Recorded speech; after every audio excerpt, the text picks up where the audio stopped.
Bismillahirrahmanirrahim. Assalamualaikum warahmatullahi wabarakatuh. Waalaikumsalam warahmatullahi wabarakatuh. Bagaimana kabarnya hari ini? Alhamdulillah baik. Baik semua ya? Ada yang sakit? Ada? Ada. Coba sebelum pelajaran dimulai kita berdoa dulu. Saya minta ketua kelas untuk memimpin doa. Ayo. Semua berharap berdiri. Doa dimulai. Bismillahirrahmanirrahim. Rabbi shrah li sadri wa yassir li amri wahlul 'uqdatam min lisani yafqahu qawli. Rabbi zidni ilman warzuqni fahman. Amin ya rabbal alamin. Raditu billahi rabba wa bil islami dinan wa bi muhammadin nabiyyan wa rasulan wa bil qur'an. Ya. Yang pertama Anggun Anggraini, Ayu Asmiranda, Indri Kurniawati, Laili Maufirah, Lali Rahmawati, Lulu Mauludiyah, Mutiara Samira, Putri Esa Kurnia, Putri Iliyatul Darajat, Zahratus Sita, Zakiatul Fahirah. Berarti masuk semua ya, tidak ada yang izin. Masih semangat untuk pelajaran hari ini ya? Semangat, coba berdiri dulu. Berdiri dulu. Kita buat permainan supaya otak bisa refresh dulu sebelum mulai pelajaran. Kalau kau suka hati tepuk tangan. Kalau kau suka hati tepuk tangan. Kalau kau suka hati, mari kita lakukan. Kalau kau suka hati, tepuk tangan. Sekali lagi, kalau kau suka hati, tepuk tangan. Kalau kau suka hati tepuk tangan. Kalau Kau suka hati, mari kita lakukan. Kalau kau suka hati tepuk tangan. Oke, terima kasih. Kembali ke duduk semula. Sekarang pelajaran Al-Quran Hadis, di mana akan menerangkan tentang menjadikan Al-Quran dan Hadis sebagai pedoman hidup. Sebelum memulai pelajaran, coba Pak Guru ingin bertanya dulu. Ketika kalian itu selesai melaksanakan sholat dan setelah wiridan, apa yang kalian kerjakan? Baca Al-Quran. Membaca Al-Quran. Membaca Al-Quran, ya betul. Tepuk tangan dulu. Pemahamannya. Yang akan kita bahas sekarang mengenai membaca Al-Quran dan juga Al-Quran Hadis sebagai pedoman hidup. Ya. Selanjutnya ini ada video yang berkaitan dengan Al-Quran mengenai materi kita pada hari ini. Baik anak-anak, tujuan pembelajaran kita pada hari ini yaitu yang pertama, nanti Pak Guru akan memberikan tontonan video.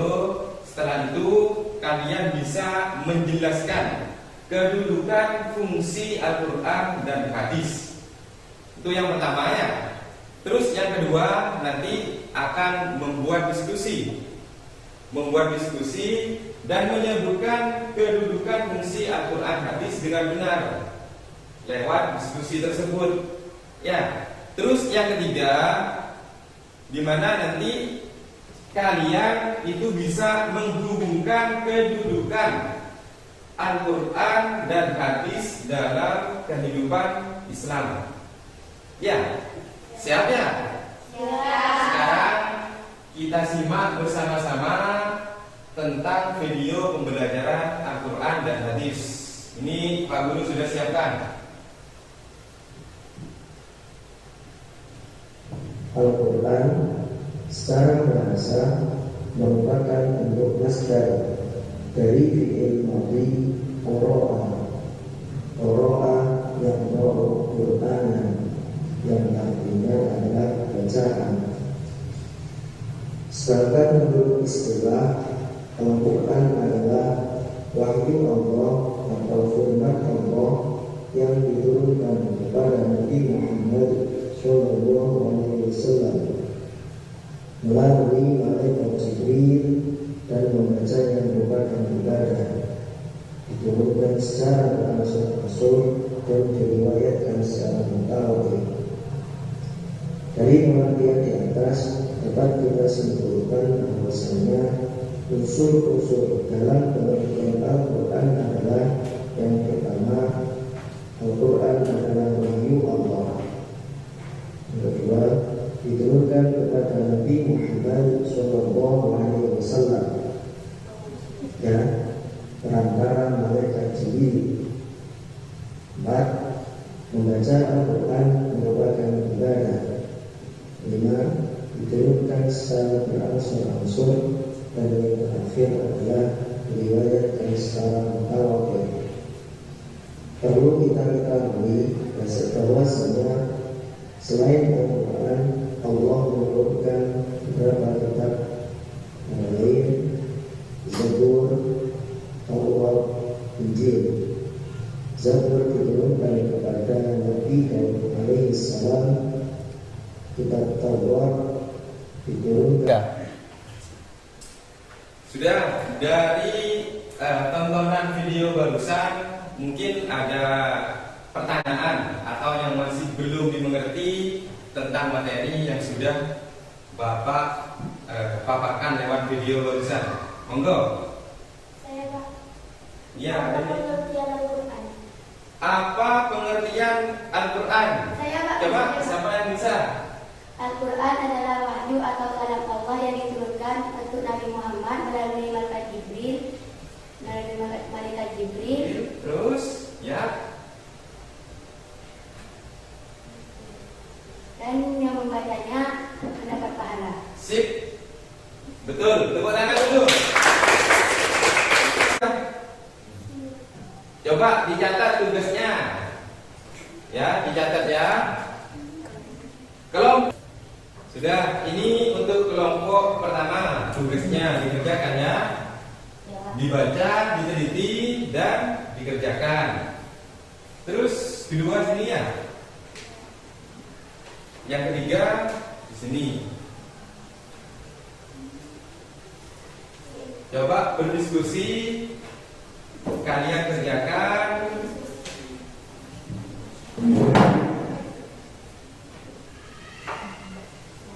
Nanti setelah mengerjakan, presentasikan di depan kelas.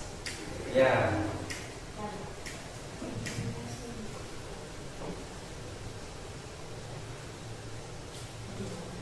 Bisa?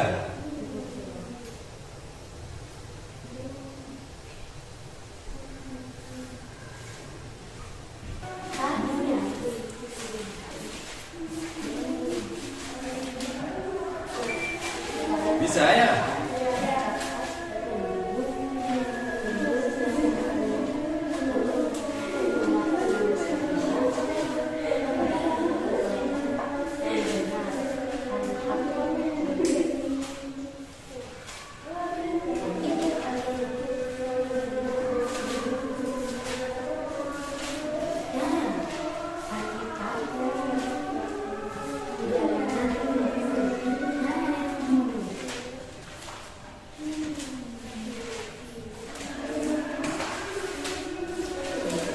Gimana? Sudah selesai?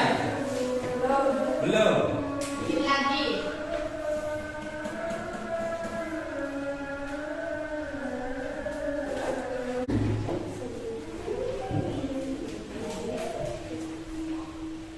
Fungsi dan kedudukan Al-Quran dan hadis sebagai petunjuk bagi manusia secara umum, petunjuk bagi orang-orang yang bertakwa, dan petunjuk bagi orang-orang yang beriman.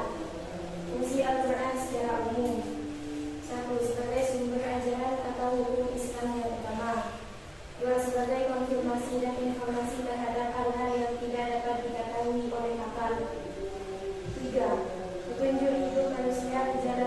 Ya, terima kasih. Tepuk tangan untuk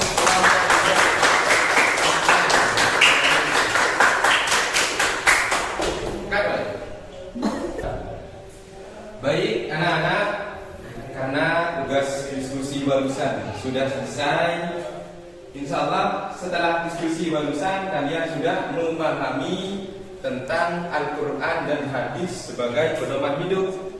Sekarang Pak Guru akan memberikan tugas individu.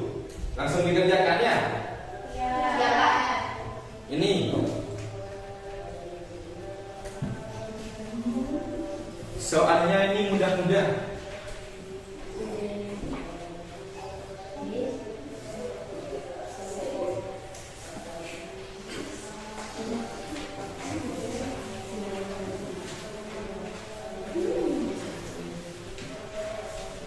Coba dikerjakan dengan sebaik mungkin.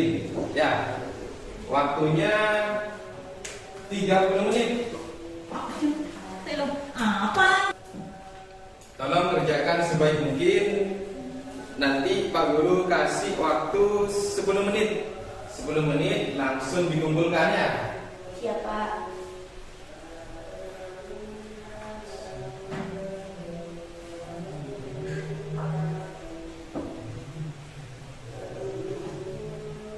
Bisa?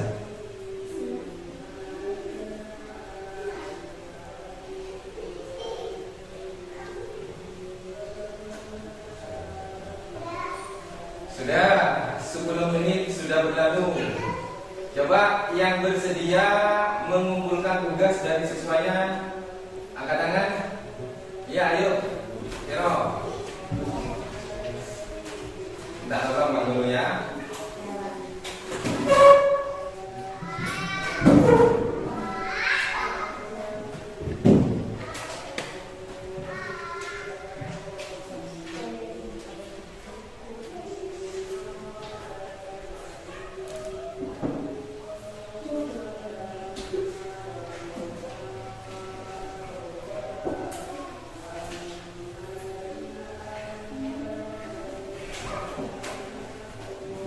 Terima kasih. Selanjutnya, karena waktunya ini sudah hampir habis,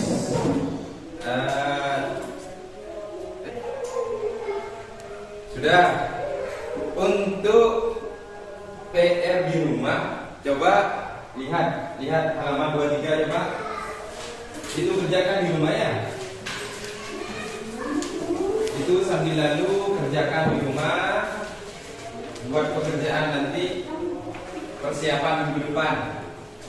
Dan untuk minggu depan materinya itu tentang merenungkan kekuasaan Allah dan menggapai rahmatnya. Itu materi yang akan datang. Sambil lalu kalian pelajari juga di rumahnya ya, sambil mengerjakan PR, pelajari bab selanjutnya. Ya. Yang paling terakhir dari Pak Guru, ketika nanti sudah sampai di rumah, tolong Pak Guru selalu memesan kepada kalian, tidak akan bosan-bosan menyampaikan, jaga akhlak atau perilaku kalian ketika sudah sampai di rumah. Ya, baik itu kepada temannya, kepada tetangga, terutama kepada orang tua. Kalau orang tua itu menyuruh kalian berbuat sesuatu, nyuruh beli-beli seumpama, kalian harus ikuti perintah orang tua ya. Meskipun secapek apapun, pulang dari rumah saya capek Pak, tidak usah seperti itu ya. Langsung turuti sudah ya. Terus yang kedua, tolong jaga kedisiplinan kalian. Waktunya belajar, kalian harus belajar. Waktunya pegang HP, ya ada waktunya pegang HP. Tapi sebelum pegang HP, usahakan belajar dulu. Ya. Dan pagi kalian harus bangun sebelum subuh kalau bisa. Ya, sholat subuh berjamaah di masjid. Ya. Setelah itu bantu orang tuanya masak di dapur. Karena kalian perempuannya Setelah itu baru mandi dan berangkat sekolah. Itu. Ya, sudah paham semua ya? Kalau sudah paham, saya akhiri. Mungkin cukup demikian pertemuan. Baik, dari pembelajaran barusan dapat disimpulkan apa yang kalian tangkap dari pembelajaran yang Pak Guru dan video barusan ditayangkan apa? Pengertian, fungsi Al-Quran, ya nama, terus fungsi Al-Quran bagi kehidupan. Ya sudah kita selesai. Kita tutup pertemuan hari ini. Assalamualaikum warahmatullahi wabarakatuh.